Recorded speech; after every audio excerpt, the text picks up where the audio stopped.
Hey fam, it's me, Imara Jones, with our weekly talk back to you guys.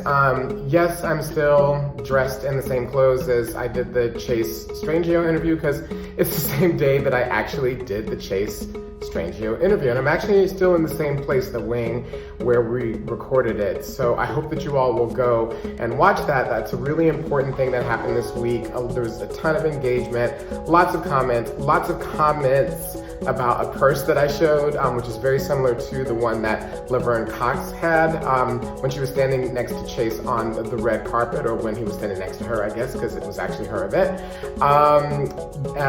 That rainbow clutch, and I had it too. I bought it last year at Macy's with a coupon. So go watch that, because that was heavily commented this week. Before I go into the other things that were heavily commented on this week, let me just wish everyone a happy National Coming Out Day. National Coming Out Day is really important. Coming out is a process. I continue to come out to myself. I continue to learn things about myself. I continue to evolve and grow and change, not only in my gender and my sexuality, just the deeper that I get as a person into my own gender and sexual orientation journey, the more I learn. So just congratulations on the process wherever you are. It's not an event. It is, like I said, a process. It takes time. It unfolds over time. All right, so what are the things that you guys were really into this week? So there was kind of a tie. There was a tie between the Chase Strangio video. I'm not going to go into that. Just go watch it. And it's for obvious reasons. The Supreme Court argued before itself this week. Oh, I just had a little champagne before I did this. So the Supreme Court, of course, argued a case, or heard a case, on whether or not we can be fired based upon our gender identity and also sexual orientation. So there was tons of comments about that in my conversation with Chase. It was one of the most watched and commented thing on the week. That makes a lot of sense.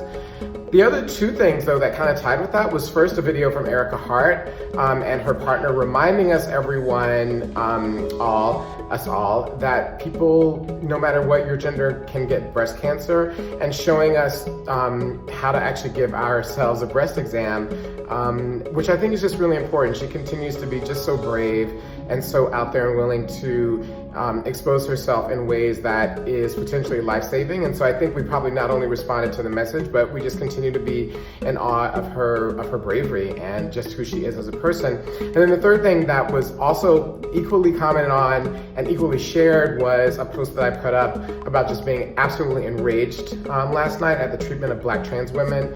I was live tweeting through the TransLash feed last night on Twitter, so y'all go follow, when all of that just sort of went down. And I was just absolutely taken aback by how everyone, all the candidates, kept talking about how they support Black trans women, but no Black trans women were actually allowed to speak until Black trans women kept disrupting the event, including Blossom, and then they suddenly allowed someone to speak. So that was just enraging. It's how we're both tokenized and marginalized and supposedly celebrated all in the same moment, and it's enraging, and it causes us to have backlash and to just not feel real good about ourselves. And so I was upset about that. Also, I was kind of triggered by Kamala Harris talking deeply about and explicitly about sexual assault and rape and trans women, but I kind of had to move on and let that go because there was a lot going on last night. So what was the thing that you guys didn't really comment on this week? It's interesting. It was also similarly related to the Supreme Court case. Y'all commented on it when we talked about it, but not necessarily when we showed earlier a letter that a person from Louisiana had gotten. They weren't allowed to file for unemployment when they were fired from their employer because of their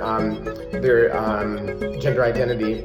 And I think that it's just really important that, in this culture that we have right now, we're so media driven and we love things that are interesting and engaging and that immediately grab our eye. But sometimes the things that are just in plain black and white are the most profound. And so that was a letter, hardly anyone commented on it, ain't nobody shared it, but it was really important. So, maybe go back and take a look. And if you have similar stories yourself or you have similar documents, please post those and let's create a community conversation about it, which y'all are real good at doing. So that's that's it. That's kind of the big news for the week in terms of our timeline. We love hearing from you, so please talk back when this video is posted. And definitely go and sign up for our newsletter, y'all. We have a weekly newsletter now where we cover a lot of stuff, and y'all can hear my thoughts on other stuff, and I write and I do a whole bunch of stuff. So sign up for our weekly newsletter to keep up with all of the news. Thank you so much for watching TransLash. And now it is literally time for me to go home because I'm tired. Bye.